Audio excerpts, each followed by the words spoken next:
Hello दोस्तों, स्वागत है आपका मैं एग्जाम हब यूट्यूब चैनल पे। तो आज के इस वीडियो में हम लोग डिस्कस करने वाले हैं जीके जीएस का जो है सार संग्रह उसका पार्ट 2।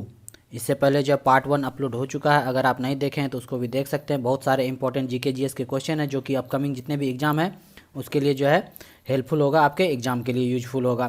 इसमें भी जो है 100 प्लस जो वन लाइनर जो है इंपॉर्टेंट जीके जीएस के क्वेश्चन है जो कि अपकमिंग जो है आपके एनटीपीसी सीबीटी 2 के एग्जाम हो गए, जो भी स्टेट पीसीएस का एग्जाम हो गया, एसएससी का एग्जाम हो गया, एसआई का एग्जाम हो गया, उसके लिए जो है इंपॉर्टेंट होगा ये वीडियो। आप शुरू से अंत तक देखिए और हमें कमेंट करके ज़रूर बताइएगा कैसा लगा ये वीडियो। ओके, और चैनल पर नए हैं तो सब्सक्राइब कर लीजिएगा और अपने दोस्तों के साथ भी जो है ज़्यादा से ज़्यादा शेयर कर दीजिएगा, क्योंकि इसमें जो है बहुत सारे अच्छे अच्छे क्वेश्चन जो है इसमें डिस्कस करेंगे। वन लाइनर के तौर पे आपको रिवीजन के तौर पे देखना, अच्छे से रिवीजन हो जाएगा। बहुत सारे क्वेश्चन जो है इसमें आपको आते होंगे, बहुत सारे नहीं भी आते होंगे, तो अच्छा से रिवीजन हो जाएगा आपका। ओके, वन लाइनर पे क्वेश्चन है इसमें लगभग 100 प्लस। तो चलिए डिस्कस करते हैं, देखते हैं कौन कौन से इंपॉर्टेंट क्वेश्चन है। पहला है, किस यज्ञ में जो है वैदिक काल में सूरा का प्रयोग किया जाता था? किस यज्ञ में जो है वैदिक काल में जो है सूरा का प्रयोग किया जाता था? यह है सौत्रामणि। क्या है? सौत्रामणि के यज्ञ में जो है क्या प्रयोग किया जाता था? वैदिक काल में सूरा का प्रयोग किया जाता था। इस बात का आपको ध्यान रखना है, सूरा का। नेक्स्ट है, वल्लभी विश्वविद्यालय की स्थापना किसने की? वल्लभी विश्वविद्यालय की स्थापना जो किसके द्वारा किया गया? तो ये मैत्रेय वंश के संस्थापक सेनापति भट्टारक के द्वारा किया गया। किसके द्वारा किया गया? सेनापति भट्टारक के द्वारा जो है वल्लभी विश्वविद्यालय का स्थापना किया गया, जो कि मैत्रेय वंश का संस्थापक था। ओके, ध्यान रखना है। गौतम बुद्ध की माँ जो है उसकी महामाया, वो किस वंश से संबंधित थी? गौतम बुद्ध की माँ जो है महामाया, वह किस वंश से संबंधित थी? तो वह कोलीय वंश से संबंधित थी। किस वंश से थी? कोलीय वंश। एग्जाम में पूछा गया है क्वेश्चन, सारे इंपॉर्टेंट क्वेश्चन है, आपको नोट कर लेने हैं और 1 से 2 बार रिवाइज कीजिए, आपका रिवीजन अच्छे तरीके से हो जाएगा। सारे क्वेश्चन जो है आपको अपडेट हो जाएगा, आपको पता चल जाएगा। नेक्स्ट देखते हैं, तमिलनाडु में स्थित जो है पुडुकोट्टई की त्रिकोकर्णम कोकर्णेश्वर मंदिर और पल्लवावरम की 5 शैली वाली गुफा का निर्माण जो है ये किसके द्वारा करवाया गया? तो ये महेंद्र वर्मन के द्वारा करवाया गया। किसके द्वारा? महेंद्र वर्मन के द्वारा। याद रखना है, इंपॉर्टेंट क्वेश्चन है। किस सातवाहन वंश के राजा का नाम जो है सांची स्तूप के प्रवेश द्वारों पर अंकित है? कौन से सातवाहन वंश के जो राजा थे उसका जो है नाम जो अंकित है कहाँ पे? सांची स्तूप का जो प्रवेश द्वार है उस पे अंकित है। तो ये है सातकर्णी प्रथम का नाम जो है वो अंकित है। ध्यान रखना आपको, सातकर्णी प्रथम जो कि सातवाहन वंश का राजा था। नेक्स्ट है, मोहम्मद बिन कासिम ने भारत पर आक्रमण कब किया? तो ये 1712 ईस्वी में किया। कब किया? 1712 ईस्वी में मोहम्मद बिन कासिम के द्वारा भारत पर आक्रमण किया गया। किस सल्तनत कालीन राजा ने अपने अमीरों के बीच जो है उसकी इजाजत के बिना दावतों त्यौहार मनाने पर रोक लगा दी थी? तो ये अलाउद्दीन खिलजी के द्वारा जो किया गया था कि उसकी इजाजत के बिना जो है कोई भी दावत है, कोई भी त्यौहार जो है वो मनाने पे रोक लगा दिया गया था। ध्यान रखना आपको, इंपॉर्टेंट क्वेश्चन है। और इस वीडियो में जो है लगभग जीके जीएस के जितने सब्जेक्ट होते हैं सारे सब्जेक्ट जो है सब्जेक्ट के क्वेश्चन जो है इसमें कवर किए गए हैं, इसलिए जो है ये जीके जीएस का एक तरह से सार संग्रह के रूप में आपको देखना है। सारे वन लाइनर क्वेश्चन आपको रिवाइज करना है। फिरदौसी मंजिल जो है किस मुगल राजा को कहा जाता था? फिरदौस मंजिल जो है वह किस मुगल राजा को कहा जाता था? तो शाह आलम द्वितीय को कहा जाता था। किसको? शाह आलम द्वितीय को जो है फिरदौस मंजिल कहा जाता था। ईस्ट इंडिया कंपनी के शासनकाल के दौरान जो है किस अदालत को अपील के लिए सर्वोच्च आपराधिक न्यायालय माना जाता था? तो ये सदर निजामत को माना जाता था, सर्वोच्च जो है आपराधिक न्यायालय माना जाता था ईस्ट इंडिया कंपनी के शासनकाल के दौरान सदर निजामत को। किस ब्रिटिश अधिनियम ने ब्रिटिश ईस्ट इंडिया कंपनी को व्यापार का विशेषाधिकार दिया? कौन से अधिनियम के तहत जो है ब्रिटिश ईस्ट इंडिया कंपनी को जो है व्यापार का विशेषाधिकार दिया गया? तो ये चार्टर एक्ट 1793 के अंतर्गत दिया गया। कौन सा? Charter act 1793। याद रखना, इंपॉर्टेंट क्वेश्चन है सारे। नेक्स्ट है, मोहम्मद अली जिन्ना किसके द्वारा स्थापित होम रूल लीग में शामिल हुए थे? किसके द्वारा स्थापित होम रूल लीग में मोहम्मद अली जिन्ना शामिल हुए थे? तो ये एनी बेसेंट। याद रखना आपको, एनी बेसेंट के द्वारा जो है होम रूल लीग की स्थापना किया गया था और उसमें जो है मोहम्मद अली जिन्ना जो उसमें शामिल हुए थे। भारत में साइमन कमीशन का विरोध का क्या कारण था? भारत में साइमन कमीशन का विरोध का कारण क्या था? कि कमीशन में जो है कोई भी भारतीय सदस्य नहीं था, इसलिए विरोध किया गया था साइमन कमीशन का। भारत में साइमन कमीशन जो है आपको ध्यान रखना, इंपॉर्टेंट क्वेश्चन है। नेक्स्ट है, स्वतंत्रता संग्राम के किस क्रांतिकारी को 14 वर्ष की उम्र में फांसी की सजा दी गई थी? तो किसको दिया गया था? तो ये खुदीराम बोस को। किसको? खुदीराम बोस को जो है 14 वर्ष की उम्र में ही जो है फांसी की सजा दे दी गई थी अंग्रेजों के द्वारा। मुस्लिमों के लिए अलग मतदान दल के लिए किस कांग्रेस अधिवेशन को जाना जाता है? मुस्लिमों के लिए जो है अलग मतदाता दल के लिए जो है कौन से कांग्रेस अधिवेशन को जाना जाता है? तो ये लखनऊ अधिवेशन 1916 को जाना जाता है। याद रखना आपको, लखनऊ अधिवेशन 1916। महाड़ सत्याग्रह का नेतृत्व किसने किया गया था? इंपॉर्टेंट क्वेश्चन है, वेरी वेरी। महाड़ सत्याग्रह का नेतृत्व जो है डॉक्टर भीमराव अंबेडकर के द्वारा किया गया था। इंपॉर्टेंट है, याद रखना महाड़ सत्याग्रह। नेक्स्ट, अखिल भारतीय व्यापार संघ कांग्रेस का प्रथम अध्यक्ष कौन था? अखिल भारतीय व्यापार संघ कांग्रेस का प्रथम अध्यक्ष कौन था? तो ये लाला लाजपत राय था। कौन था? लाला लाजपत राय। इंपॉर्टेंट है, याद रखना, प्रीवियस ईयर्स में सारे क्वेश्चन जो है ये पूछे गए हैं। युवा बंगाल आंदोलन के नेता कौन थे? ये भी इंपॉर्टेंट है। युवा बंगाल आंदोलन के नेता कौन थे? तो ये हेनरी विवियन डेरेजियो थे। कौन थे? हेनरी विवियन डेरेजियो जो थे वह युवा बंगाल आंदोलन के नेता थे। इंपॉर्टेंट है। महाराष्ट्र के किस सुधारक को लोक हितवादी कहा जाता है? महाराष्ट्र के जो है किस सुधारक को जो है लोक हितवादी कहा जाता है? तो ये गोपाल हरि देशमुख को जो है लोक हितवादी कहा जाता है। ढाका में स्थित एहसान मंजिल पैलेस किस कारण प्रसिद्ध है? ढाका में स्थित जो है एहसान मंजिल पैलेस जो वह किस कारण प्रसिद्ध है? तो ये मुस्लिम लीग की स्थापना के कारण प्रसिद्ध है। यहीं पे जो है ढाका में जो है मुस्लिम लीग का स्थापना हुआ था एहसान मंजिल पैलेस में। याद रखना है, इंपॉर्टेंट क्वेश्चन है। गांधी जी ने अहमदाबाद में साबरमती आश्रम का निर्माण कब किया गया था? तो ये 1917 ईस्वी में किया था। कब? 1917 ईस्वी। नेक्स्ट है, राज्य मानवाधिकार आयोग के अध्यक्ष और सदस्यों की नियुक्ति किसके द्वारा की जाती है? किसके द्वारा की जाती है? तो ये राज्यपाल के द्वारा की जाती है। अगर किसी भी क्वेश्चन में आपको मिस्टेक लगे तो आप कमेंट करके हमें जरूर बता सकते हैं कि कौन से क्वेश्चन में मिस्टेक है। ओके, इस बात का आपको ध्यान रखना है। राज्य मानवाधिकार आयोग का अध्यक्ष और सदस्यों की नियुक्ति कौन करता है? तो राज्यपाल के द्वारा किया जाता है। इंपॉर्टेंट है। संविधान सभा द्वारा स्थापित मौलिक अधिकार अल्पसंख्यकों एवं जनजाति और अपवर्जित क्षेत्रों में संबंधित सलाहकार समिति के अध्यक्ष कौन थे? तो ये सरदार पटेल थे। कौन थे? सरदार पटेल। ध्यान रखना, मौलिक अधिकार हो गया, अल्पसंख्यक एवं जनजाति और अपवर्जित क्षेत्रों के संबंधित सलाहकार समिति के अध्यक्ष कौन थे? सरदार वल्लभ भाई पटेल। राज्य विधान परिषद का प्रावधान भारतीय संविधान के किस अनुच्छेद में रखा है? इंपॉर्टेंट क्वेश्चन है। राज्य विधान परिषद का प्रावधान जो भारतीय संविधान किस अनुच्छेद में? तो अनुच्छेद 171। याद रखना आपको, अनुच्छेद 171। किस सदन में जो है उपराष्ट्रपति को पदच्युत करने का प्रस्ताव रखा जाता है? तो ये राज्यसभा में रखा जाता है। संविधान के किस संशोधन द्वारा पंचायती राज संस्थाओं को संवैधानिक दर्जा दिया गया? तो ये 73वें संविधान संशोधन। याद रखना आपको, 73वां संविधान संशोधन। नेक्स्ट है, उच्च न्यायालय के न्यायाधीश को उसके पद और गोपनीयता की शपथ कौन दिलाता है? उच्च न्यायालय यहाँ लिखा गया, तो ये राज्यपाल दिलाता है। कौन दिलाता है? राज्यपाल। भारत के संविधान की अनुसूची में से कौन सा नया राज्य बनाने के लिए संशोधित किया गया था? तो ये पहली अनुसूची को। नेक्स्ट, संविधान का अनुच्छेद 123 जो वो किससे संबंधित है? तो ये राष्ट्रपति के अध्यादेश से संबंधित है। कौन सा है? राष्ट्रपति का अध्यादेश से संबंधित है अनुच्छेद 123। राष्ट्रपति अध्यादेश कब पारित कर सकता है? जब जो है संसद का सत्र जो है वो उस टाइम नहीं चल रहा होता, और लेकिन कानून बनाना जो है वो जरूरी रहता है, इसलिए राष्ट्रपति के अध्यादेश के द्वारा जो वो कानून पेश किया जाता है, बनाया जाता है। तो अनुच्छेद 123 के तहत। राष्ट्रीय वरिष्ठ नागरिक परिषद का अध्यक्ष कौन होता है? तो ये सामाजिक न्याय और अधिकारिता मंत्री होता है राष्ट्रीय वरिष्ठ नागरिक परिषद का अध्यक्ष। याद रखना, इंपॉर्टेंट क्वेश्चन है। आमतौर पर चुनाव आयोग के नियमानुसार पोलिंग बूथ मतदाता के घर से अधिकतम कितना दूर होना चाहिए? तो 2 किलोमीटर होना चाहिए। अधिकतम 2 किलोमीटर से ज़्यादा जो है वो पोलिंग बूथ जो है मतदाता के घर से ज़्यादा दूर नहीं होना चाहिए। अपशिष्ट प्रबंधन की किस विधि के अंतर्गत जो है ठोस अपशिष्ट को ऑक्सीजन की उपस्थिति के बिना रासायनिक रूप में विघटित किया जाता है? तो इसको कहा जाता है पायरोलिसिस। क्या कहा जाता है? पायरोलिसिस कहा जाता है। याद रखना, इंपॉर्टेंट है। क्षोभ मंडल में मिलने वाली ग्राउंड लेवल ओजोन क्या कहलाती है? तो ये बेड ओजोन कहलाता है। क्या कहलाता है? बेड ओजोन, जो कि क्षोभ मंडल में ग्राउंड लेवल पे जो ओजोन प्राप्त होता है। गुलाबी कबूतर, जिसको नेसोनेस मेयारी बोलते हैं, कबूतर की जो है स्थानिक प्रजाति कहाँ पर पाई जाती है? इस कबूतर का जो स्थानिक प्रजाति कहाँ पाई जाती है? तो ये मॉरिशस के मैस्करीन द्वीप पे पाई जाती है। कहाँ पे? मैस्करीन आइलैंड पे पाया जाता है, मॉरिशस का। याद रखना, इंपॉर्टेंट हो सकता है। पर्यावरण संरक्षण आंदोलन में सहायक पुस्तक जो है साइलेंट स्प्रिंग के लेखक कौन है? कौन है साइलेंट स्प्रिंग के लेखक? तो यह है रसेल कार्सन। याद रखना आपको, साइलेंट स्प्रिंग पुस्तक जो है पर्यावरण संरक्षण आंदोलन में सहायक पे पुस्तक है साइलेंट स्प्रिंग। इसका लेखक कौन है? Russell Carson. इंपॉर्टेंट है। नेक्स्ट, राष्ट्रीय चंबल वन्यजीव अभ्यारण्य जो किन प्रदेशों में है? तो ये राजस्थान, मध्य प्रदेश और उत्तर प्रदेश में स्थित है राष्ट्रीय चंबल वन्यजीव अभ्यारण्य। केंद्रीय प्रदूषण नियंत्रण बोर्ड द्वारा जो है आवासीय क्षेत्रों में अधिकतम ध्वनि सीमा कितनी हो सकती है? तो ये 55 डेसिबल, 55 डेसिबल हो सकता है, उससे अधिक नहीं हो सकता। केंद्रीय प्रदूषण नियंत्रण बोर्ड के द्वारा जो आवासीय क्षेत्रों में, याद रखना आपको, कहाँ पे? आवासीय क्षेत्रों में 55 डेसिबल से अधिक साउंड नहीं होना चाहिए, ध्वनि सीमा है ये।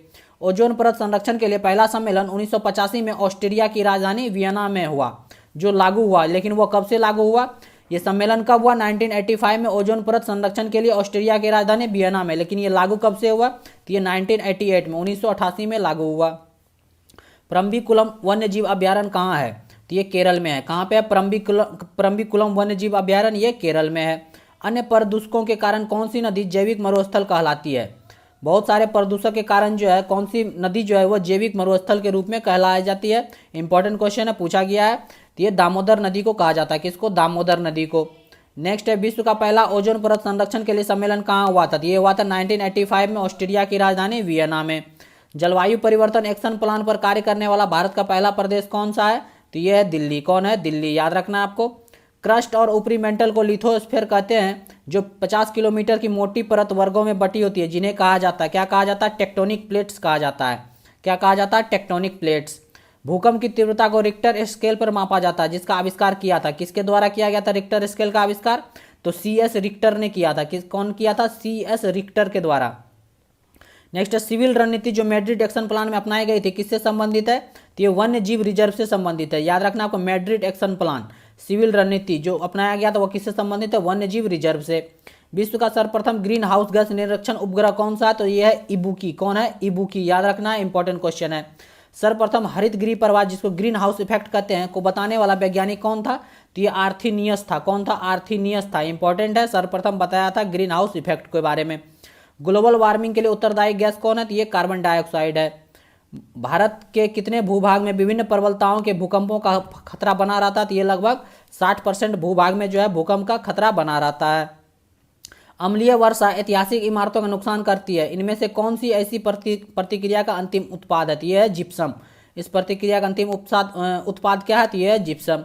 चाय की खेती के लिए सबसे उपयुक्त मिट्टी कौन सी है? तो ये है लेटेराइट मिट्टी। कौन सी है? लेटेराइट मिट्टी, याद रखना आपको, इंपॉर्टेंट है। काचीन पहाड़ियाँ जो है वो भारत की किस देश के साथ सीमा निर्माण करती है? तो ये म्यांमार के साथ निर्माण करती है। इंपॉर्टेंट क्वेश्चन है, प्रीवियस ईयर्स में बहुत बार पूछा गया। काचीन पहाड़ियाँ कहाँ, किस देश के सीमा पे है? भारत और म्यांमार के सीमा पे ये सीमा निर्माण करती है। ओके, ध्यान रखना आपको, म्यांमार। मूंगफली भारत में सबसे अधिक किस राज्य में उगाई जाती है? तो ये गुजरात में उगाई जाती है। कहाँ पे? गुजरात में। किस राज्य की समुद्र तट रेखा जो वह सबसे छोटी है? तो गोवा का समुद्र तट रेखा जो वह सबसे छोटा है। अंडमान निकोबार द्वीप समूह की सबसे ऊंची चोटी कौन सी है? तो यह सैडल पीक। कौन सी है? Saddle peak. किस नदी को यूरोपीय व्यापार की जीवन रेखा कहा जाता है? इंपॉर्टेंट क्वेश्चन है, किस नदी को जो यूरोपीय व्यापार का जीवन रेखा कहा जाता है? तो यह है राइन नदी। राइन नदी को जो है यूरोपीय व्यापार का जीवन रेखा कहा जाता है। इंपॉर्टेंट है, ध्यान रखना है। मेघ गर्जन वायुमंडल की किस परत में होता है? तो यह है क्षोभ मंडल। क्षोभ मंडल में जो है मेघ गर्जन का जो है वायुमंडल का जो है क्षोभ मंडल में जो मेघ गर्जन पता होता है, इस परत में मेघ का गरजना होता है। विशाल लहराते हुए मैदान जिसमें कई विषमताएं मिलती है, जैसे समुद्री पठार, पहाड़ियाँ, गायोट और समुद्री पर्वत, क्या कहलाता है? ये वितल मैदान कहलाता है। कौन सा? वितल मैदान, याद रखना है। जब निक्षेपण का प्रमुख कारक पवन होती है तो बनते हैं, क्या बनते हैं? तो लोयस मैदान बनता है। कौन सा? लोयस मैदान। गांधीवादी अर्थव्यवस्था जो वह किस सिद्धांत पर आधारित है? तो ये ग्रामीण सहकारिता सिद्धांत पर आधारित है। याद रखना आपको, ग्रामीण सहकारिता सिद्धांत। वर्ष 2011 में सूक्ष्म वित्त संस्थाएं सिफारिश पर स्थापित किए गए, तो मालेगांव समिति के सिफारिश पर जो है स्थापित किया गया सूक्ष्म वित्त संस्थाएं 2011 ईस्वी में। याद रखना आपको, मालेगांव समिति के सिफारिश पर। भारत में तेजी से नगरीकरण होने की वर्तमान प्रवृत्ति का क्या कारण है? तो ग्रामीण क्षेत्रों में रोजगार अवसरों की कमी हो रही है। भारत में तेजी से नगरीकरण होने के कारण जो है ग्रामीण क्षेत्रों में रोजगारों की अवसर की कमी हो रही है। याद रखना, ध्यान रखना आपको। भारत में स्टॉक एक्सचेंज के कार्य को नियंत्रित कौन करता है? भारत में जो है स्टॉक एक्सचेंज, शेयर मार्केट का कार्य का जो है वह नियंत्रण कौन करता है? तो ये सेबी के द्वारा रेगुलेट किया जाता है, नियंत्रित किया जाता है। और सेबी जो है ये कौन से अधिनियम के तहत स्थापित किया गया था? 1992 अधिनियम के तहत, 1992 अधिनियम। नेशनल इलेक्ट्रॉनिक फंड ट्रांसफर, जिसको NEFT बोलते हैं, देश में जो ये कब शुरू किया गया? तो ये अक्टूबर 2005 में शुरू किया गया, national electronic fund transfer. Okay, याद रखना आपको, ये फुल फॉर्म भी याद रखना है। NEFT का full form national electronic fund transfer. ये कब शुरू किया गया? अक्टूबर 2005 में। नेक्स्ट, जनसांख्यिकी संक्रमण सिद्धांत किसने दिया? तो ये नोटे स्टीन के द्वारा दिया गया। जनसांख्यिकीय संक्रमण सिद्धांत जो है ये नोटे स्टीन के द्वारा दिया गया। फाइनेंशियल इंक्लूजन, वित्तीय समावेशन पर बनाई गई समिति के अध्यक्ष कौन थे? तो ये थे C रंगराजन। कौन थे? C रंगराजन जो है फाइनेंशियल इंक्लूजन पे जो है वित्तीय समावेशन पे जो समिति बनाया गया था उसके अध्यक्ष थे C रंगराजन। ध्यान रखना आपको। उदार विनियमन दर प्रबंधन प्रणाली LERMS कब लॉन्च किया गया? तो ये 1 मार्च 1992 को लॉन्च किया गया उदार विनियमन दर प्रबंधन प्रणाली। याद रखना आपको, इंपॉर्टेंट क्वेश्चन है। ये सारे किससे है? इकोनॉमिक्स से संबंधित। सारे सब्जेक्ट लगभग इसमें कवर किए गए हैं, इसलिए जो है आपका एक तरह से सारे सब्जेक्ट का अच्छे से रिवीजन हो जाएगा। इसलिए वीडियो शुरू से अंत तक देखिए और आपको पता चल जाएगा सारे अच्छे क्वेश्चन है। एग्जाम में आपको जरूर इससे क्वेश्चन देखने को मिलेंगे, हेल्पफुल साबित होंगे ये वीडियो। बैंकों के ग्राहकों की शिकायतों का निदान कराने के लिए बैंकिंग लोकपाल योजना कब लागू की गई? तो ये 14 जून 1995 को लागू किया गया। कब लागू किया गया? 14 जून 1995 को बैंकिंग लोकपाल, बैंकिंग ओम्बड्समैन जिसको बोलते हैं, वो बैंक के ग्राहकों शिकायत का निदान करने के लिए 14 जून 1995 को ये लागू किया गया। भारतीय मुद्रा रुपए के प्रतीक चिन्ह का अनुमोदन सरकार ने कब किया? तो ये किया कब? 15 जुलाई 2010 को। याद रखना आपको, 15 जुलाई 2010। किस राशि में परिमाण और दिशा दोनों निहित हैं? तो ये सदिश राशि में। किसमें? सदिश राशि में। एक थर्मल पावर स्टेशन में कोयले को किस ऊर्जा को विद्युत ऊर्जा में परिवर्तित किया जाता है? तो ये कोयले की रासायनिक ऊर्जा को जो है विद्युत ऊर्जा में परिवर्तित किया जाता है एक थर्मल पावर स्टेशन में। किसी द्रव में डूबी हुई वस्तु पर ऊपर की ओर जो बल कार्य करता है उसे कहते हैं, क्या कहते हैं? उसको उत्प्लावन बल कहते हैं। क्या कहते हैं? उत्प्लावन बल। प्रत्येक परमाणु के केंद्रक में उपस्थित प्रोटॉनों की संख्या को कहते हैं, क्या कहते हैं? इसको परमाणु क्रमांक कहते हैं। याद रखना आपको, परमाणु क्रमांक। धुएं ने आंखों को प्रभावित करने वाले शक्तिशाली उत्तेजक होता है। धुएं में जो है आंखों को प्रभावित करने वाले शक्तिशाली उत्तेजक क्या होता है? तो ये होता है पेरोक्सी एसिटाइल नाइट्रेट होता है। याद रखना आपको, इंपॉर्टेंट है, पूछा जा सकता है एग्जाम में आपको कि धुएं में जो है ऐसा कौन सा उत्तेजक पदार्थ होता है जो कि आंखों को प्रभावित करता है? तो यह है पेरोक्सी एसिटाइल नाइट्रेट। याद रखना आपको, इंपॉर्टेंट है। नेक्स्ट है, यदि विरूपक बल जो है वस्तु की लंबाई की दिशा में हो तो उत्पन्न प्रतिबल कहलाता है। ये अनुदैर्ध्य प्रतिबल कहलाता है। क्या कहता है? अनुदैर्ध्य प्रतिबल। जो विलयन सभी तापों पर संपूर्ण सांद्रता प्रास-राउल्ट नियम का पालन करता है उसे कहते हैं, तो उसको क्या कहते हैं? आदर्श विलयन कहते हैं, आइडियल विलयन कहते हैं उसको।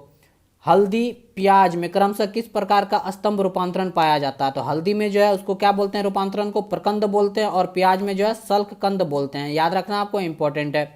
पौधे का कौन सा भाग जो है पानी और खनिज लवण को अवशोषित करता है? ये जड़ के द्वारा अवशोषित किया जाता है, इंपॉर्टेंट है। गेहूं में जो है क्रोमोसोम की संख्या कितनी होती है? तो ये 42 होती है। कितनी होती है? 42। याद रखना है। सबसे पुराना फल कौन सा? ये है खजूर। नेक्स्ट, नारियल का वानस्पतिक नाम क्या है? बायोलॉजिकल नाम क्या है नारियल का? तो ये फोकस न्यूसीफेरा। याद रखना, आपको पूछ लिया जाएगा एग्जाम में कि नारियल का वानस्पतिक नाम जो है बायोलॉजिकल नेम वो क्या है? तो ये फोकस न्यूसीफेरा, इंपॉर्टेंट है, याद रखना है। बिना बीज के फलों को विकसित करने की क्रिया को क्या कहते हैं? तो इसको कहते हैं टिश्यू कल्चर। क्या कहते हैं? Tissue culture. की बिना बीज के जो है फल को विकसित करने की क्रिया को क्या कहते हैं? टिश्यू कल्चर, ध्यान रखना है। धान की डलिया किस राज्य को कहा जाता है? तो ये छत्तीसगढ़ को कहा जाता है। किसको कहा जाता है? छत्तीसगढ़ को। सिल्क का सबसे बड़ा उत्पादक देश कौन सा है? तो ये है चीन। चीन जो है वो सिल्क का सबसे बड़ा उत्पादक देश है, इंपॉर्टेंट है, याद रखना है। फ्रेंच ओपन टेनिस टूर्नामेंट का आयोजन जो है वह किस तरह के कोर्ट पर किया जाता है? तो ये किया जाता है क्ले कोर्ट पर। याद रखना, इंपॉर्टेंट है। फ्रेंच ओपन टेनिस टूर्नामेंट जो है 4 ग्रैंड स्लैम होते हैं, उनमें से एक है फ्रेंच ओपन। वह जो है किस तरह के कोर्ट पर जो है खेला जाता है, आयोजन किया जाता है? तो ये क्ले कोर्ट पर। किस पे? क्ले कोर्ट, याद रखना है आपको। हॉकी विश्व कप का आयोजन जो कितने वर्षों के अंतराल पे होता है? तो ये 4 वर्षों के अंतराल पे होता है। हॉकी विश्व कप हो गया, क्रिकेट वर्ल्ड कप हो गया, जो 50 ओवर वाले क्रिकेट वर्ल्ड कप होते हैं वो सारी जो है ये 4 वर्ष के अंतराल पे होते हैं, याद रखना है, इंपॉर्टेंट है। नेक्स्ट, इंग्लैंड के राष्ट्रीय खेल का क्या नाम है? तो ये क्रिकेट। इंग्लैंड का राष्ट्रीय खेल क्या है? क्रिकेट है। देवधर ट्रॉफी किस खेल से संबंधित है? तो ये क्रिकेट से संबंधित है। दीपिका पल्लिकल जो हुआ किस खेल से संबंधित है? तो ये स्क्वैश से संबंधित है। स्क्वैश से संबंधित है कौन? दीपिका पल्लिकल, याद रखना है। मर्डेका कप जो हुआ किस खेल से संबंधित है? ये फुटबॉल से संबंधित है। इंपॉर्टेंट क्वेश्चन है सारे, याद रखने हैं आपको। फिरोज शाह कोटला मैदान का नया नाम क्या है? तो ये अरुण जेटली स्टेडियम नाम रख दिया गया फिरोज शाह कोटला मैदान का। फ्रेंच ओपन टेनिस टूर्नामेंट की शुरुआत किस वर्ष की गई थी? तो ये की गई थी 1891 ईस्वी में। ऊपर था कि फ्रेंच ओपन टेनिस टूर्नामेंट जो किस तरह के कोर्ट पर खेला जाता है, आयोजित किया जाता है? तो क्ले कोर्ट आपको याद रखना है।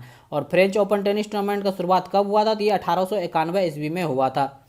गीत सेट्टी निम्न में से किस खेल से संबंधित है? तो ये बिलियर्ड से संबंधित है। किससे है? बिलियर्ड से। ओलंपिक खेलों के प्रतीक में कितने छल्ले होते हैं? कितने रिंग होते हैं? तो ये 5 रिंग होते हैं ओलंपिक में, ध्यान रखना आपको, 5 रिंग होते हैं ओलंपिक के खेल का जो प्रतीक है। पब्लिक डोमेन सॉफ्टवेयर क्या होता है? ये ऑनलाइन उपलब्ध जो है मुफ्त सॉफ्टवेयर होता है, पब्लिक डोमेन सॉफ्टवेयर उसको कहते हैं। निर्देश या निर्देशों का समूह जो कंप्यूटर को यह बताता है कि कंप्यूटर को क्या करना है, ये क्या कहलाता है? तो ये प्रोग्राम कहलाता है। क्या कहलाता है? प्रोग्राम। सॉफ्टवेयर बग को ठीक करने के लिए प्रयोग होने वाला प्रोग्राम क्या कहलाता है? तो ये पैच कहलाता है। कोई भी सॉफ्टवेयर में बग आ जाता है, कोई भी एरर आ जाता है, तो उसको ठीक करने वाला प्रोग्राम क्या कहलाता है? पैच कहलाता है। इस बात का आपको ध्यान रखना है। कंप्यूटर की भाषा, जिसे कंप्यूटर बगैर लैंग्वेज ट्रांसलेटर सॉफ्टवेयर के समझ लेता है, उसे क्या कहते हैं? तो उसे मशीन भाषा कहते हैं, मशीन लैंग्वेज कहते हैं, जो कि बिना किसी लैंग्वेज ट्रांसलेटर के जो है समझ लेता है कंप्यूटर। रिकॉर्डों के समूह जो परस्पर संबंधित होते हैं क्या कहलाते हैं? उसको डेटाबेस बोलते हैं। क्या बोलते हैं? डेटाबेस। माइक्रोसॉफ्ट का नया वेब ब्राउजर का क्या नाम है? माइक्रोसॉफ्ट के द्वारा जो है नया वेब ब्राउजर लॉन्च किया गया, तो उसका क्या नाम है? तो उसका नाम है एज ब्राउजर। क्या नाम है? As browser. इससे पहले था, कौन सा नाम था? इंटरनेट एक्सप्लोरर था माइक्रोसॉफ्ट का ब्राउजर। अब जो है नया ब्राउजर लॉन्च किया, एज ब्राउजर। नेक्स्ट है वर्ड प्रोसेसिंग, स्प्रेडशीट और फोटो एडिटिंग। ये किसके उदाहरण है? तो ये एप्लीकेशन सॉफ्टवेयर के उदाहरण है। याद रखना होगा, वर्ड प्रोसेसिंग, स्प्रेडशीट और फोटो एडिटिंग। संचार नेटवर्क या प्रणाली में फायरवॉल का प्रयोग किससे बचाता है? तो ये अनाधिकृत आक्रमण से बचाता है, किसी भी साइबर अटैक से बचाता है। संचार नेटवर्क में जो है फायरवॉल का प्रयोग करने से जो है अनाधिकृत आक्रमण जो है साइबर अटैक से हमको बचाता है। एमएस वर्ड डॉक्यूमेंट में दूसरे लाइन में जाने के लिए किस कुंजी का प्रयोग किया जाता है? एमएस वर्ड जो है उसमें जो यदि एक लाइन आप लिख लिए हैं तो नेक्स्ट लाइन में फिर से आपको लिखना है कुछ भी, तो उसके लिए किस कुंजी का, किस की का प्रयोग किया जाता है? ये किया जाता है इंटर की का प्रयोग किया जाता है। किसका? इंटर की का प्रयोग किया जाता है। इस बात का आपको ध्यान रखना है। निक्स ओलंपिया कोलंबस पर्वत जो वह किस ग्रह पे है? तो ये मंगल ग्रह पे। याद रखना आपको, मंगल ग्रह पे। गांधीवादी अर्थव्यवस्था किस सिद्धांत पर आधारित है? तो ये ग्रामीण सहकारिता सिद्धांत पर आधारित है। राष्ट्रीय गणित दिवस कब मनाया जाता है? तो ये 22 दिसंबर को मनाया जाता है। कब मनाया जाता है? 22 दिसंबर को। द्वितीय बुद्ध किसे कहा जाता है? तो ये पद संभव को कहा जाता है द्वितीय बुद्ध। रामधारी सिंह दिनकर का जन्म कहाँ हुआ था? तो ये मुंगेर के सिमरिया में हुआ था। कहाँ पे? मुंगेर के सिमरिया में। भारत में सबसे लंबी तटरेखा वाला राज्य कौन है? तो ये गुजरात है। आसान सा क्वेश्चन है, लेकिन एग्जाम में बहुत बार पूछा गया है। जापान की मुद्रा का नाम क्या है? तो यह है येन। क्या है? येन। हॉकी इंडिया लीग प्रारंभ वर्ष का क्या है? हॉकी इंडिया लीग जो वह किस वर्ष प्रारंभ हुआ था? तो ये 2012 ईस्वी में प्रारंभ हुआ था। अनुसूचित जाति अनुसूचित जनजाति अत्याचार निवारण अधिनियम 1989 के अंतर्गत जो है सामूहिक जुर्माना अधिरोपित और वसूल करने की शक्ति किसे है? यह है राज्य सरकार को। किसे है ये जुर्माना वसूल करने की शक्ति? किसी भी अनुसूचित जाति और अनुसूचित जनजाति पे जो भी अत्याचार होता है उसके संबंधित जो है जुर्माना वसूल किया जाता है, तो वो वसूल जो किसको शक्ति प्राप्त है? तो ये राज्य सरकार को ये शक्ति प्राप्त है। इस बात का आपको ध्यान रखना है। नेक्स्ट है, कौन सी जगह राजनीतिक दृष्टि से जो अमेरिका में है? राजनीतिक दृष्टि से कहाँ है? अमेरिका में। लेकिन भौगोलिक दृष्टि से कहाँ है? तो ये यूरोप में है। कहाँ पे? यूरोप में है। तो कौन सा वो जगह है? तो ये ग्रीनलैंड। ग्रीनलैंड जो वो राजनीतिक दृष्टि से तो अमेरिका में है, लेकिन भौगोलिक दृष्टि से कहाँ पे है? तो यूरोप में है। तो ये थे जीके जीएस सार संग्रह पार्ट 2 के सारे important one liner GK GS के क्वेश्चन। उम्मीद करते हैं ये सारे क्वेश्चन आपके एग्जाम के लिए वेरी वेरी यूजफुल होंगे। कमेंट करके हमें जरूर बताइएगा यदि कैसा लगा ये वीडियो। यदि अच्छा लगा तो लाइक कर दीजिएगा और अपने दोस्तों के साथ जो है ज़्यादा से ज़्यादा शेयर कर दीजिए, ताकि ज़्यादा से ज़्यादा लोग जो इसका बेनिफिट उठा सके। आपके अपकमिंग जितने भी एग्जाम है, एनटीपीसी सीबीटी 2 हो गया, स्टेट पीसीएस का एग्जाम, बिहार एसआई का एग्जाम और भी स्टेट का एसआई का एग्जाम के लिए बहुत ही यूजफुल होगा ये वीडियो। एक तरह से रिवीजन हो जाएगा आपका, कंप्लीट सारे सब्जेक्ट की कवर किए गए इसमें क्वेश्चन, तो आपका रिवीजन अच्छे ढंग से हो जाएगा। तो देखते तो चैनल पर नए हैं तो और सब्सक्राइब कर लीजिएगा और बेल आइकन पे प्रेस कर दीजिएगा, ताकि नेक्स्ट वीडियो का नोटिफिकेशन आपको सबसे पहले मिल पाए। तो देखते रहिए माय एग्जाम है यूट्यूब चैनल। मिलते हैं नेक्स्ट वीडियो में। Thank you for watching.